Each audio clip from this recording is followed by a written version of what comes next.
Hi everybody, I wanted to chat to you today about sovereign writing and protection writing and why they are so powerful.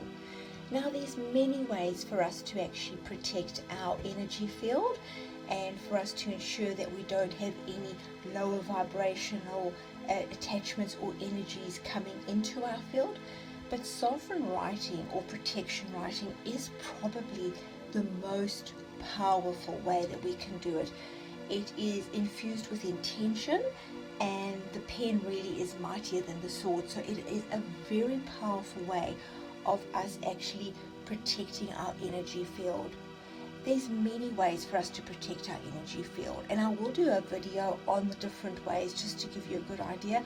But you can burn sage, you can burn a candle, you can use tourmaline. There's multiple crystals you can use, have a salt bath. But sovereign writing and protection writing is by far one of the most powerful ways for us to protect our energy and to be able to stand in our sovereignty. When it comes to sovereign writing or to protection writing, there are some fundamentals that we really need to understand. One of those is that we never write in capitals.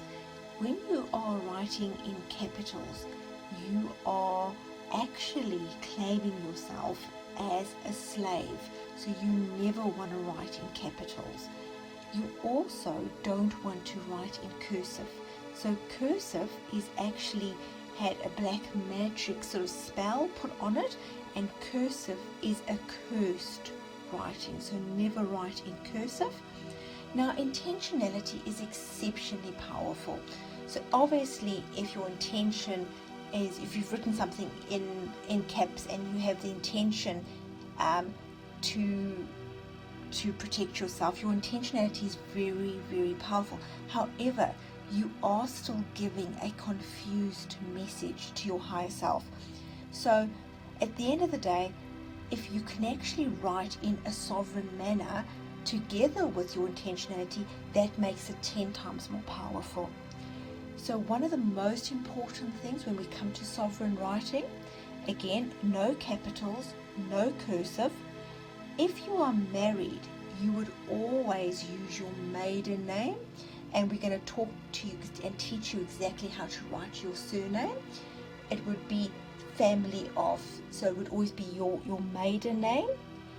You always use a colon to start any sort of sentence, or in between you'll have a claim and demand. So with sovereign writing, it's very short, it's got no fluffies, it's short, it's to the point, but you want to be very clear because language has been inverted, and you only want to say very specific things. You don't want to just go off on a tangent. You want to be short, to the point, and only use very specific terms. As you can see, when you start your sovereign writing, you're going to use your first name, and if you've got a second name, and you will join them with a dash. So you would start with a colon, your first name, your second name, and for the purpose of this video, let's say your name was John, your first name was John, your second name is Jack. So John, Jack, colon, and then whatever your surname is, that is of the family that you're from. And of course, just keep in mind, if you are married, it is your maiden surname. So colon, John dash Jack, colon, of the Smith family. And one thing you really want to do is you want to claim your sovereignty. Really important. So colon, I. Now in sovereign writing, we don't use the vowels. That's part of the inversion actually. So I, the word I is the I am. So I, colon, organic sovereign being, and notice that you are putting dashes in between them. And what you're claiming here is that you are a sovereign being, and obviously organic because you're having this lifetime on earth. Again, colon, claim, demand, And in the same sentence, you are claiming your organic sovereign being rights. Now, a claim and a demand is very powerful. And I know it can seem like with the sovereign writing, it seems almost quite abrupt, but it is the way we do it. So a claim is you're claiming something, and demand is you're giving them no option but to deliver that. And then on the second statement, very, very similar, but this time you are claiming and demanding your natural abundance. And that's fantastic. We are all in this lifetime entitled to our abundance. And then you're actually claiming it in this now moment, because everything is about this immediate now moment, and you're wanting it in this human incarnation. As we move on to protection writing, and protection writing is all about us protecting our energetic field so that any lower vibrational energies don't have access to our energy, which is vitally important. And there are some real low vibrational energies or entities on Earth, one could say, and they definitely do try to attach to us, and they do try to siphon, and they'll definitely drain your energy if you allow them to come into your energetic field. They really are, for no better term other than an energy vampire. So when we go into our actual protection writing, it's very similar to our sovereign writing. And again, don't go off on a tangent. Use the very specific words that I'm going to show you. But really there's two main words that we use. We use absolve and we use rescind. Absolve is all about releasing, forgiving, and basically letting something go that you've been holding on to. It's declaring a person or an entity free of guilt. And so we can absolve, but we can also rescind, and we can do both of them. Rescinding is a little bit different. It's a much more firmer declaration, and rescinding is all about revoking. It's cancelling any contracts that we may have had with anybody, and those can even be hidden contracts. A really important aspect to keep in mind when it comes to protection writing and sovereign writing is that the inversion and the manipulation of the English language has almost entrapped us in a form of slavery. And one aspect of that is your signature. So each time you sign your name, you are basically enslaving yourself all over again.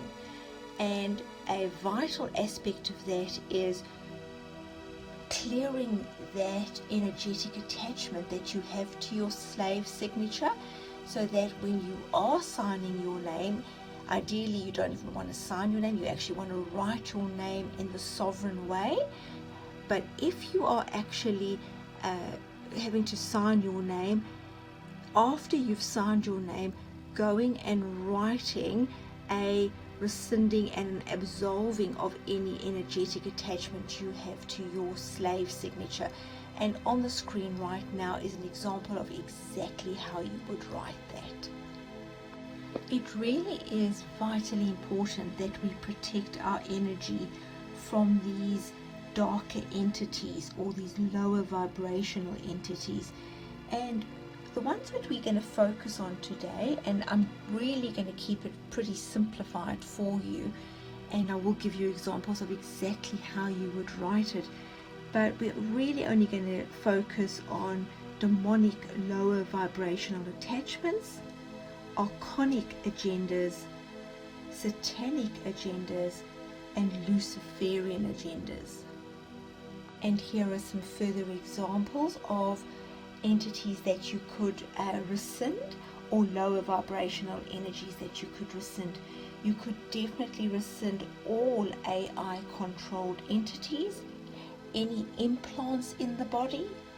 You could definitely rescind any energy vampires, and really important, is for you to tell them to exit your timeline.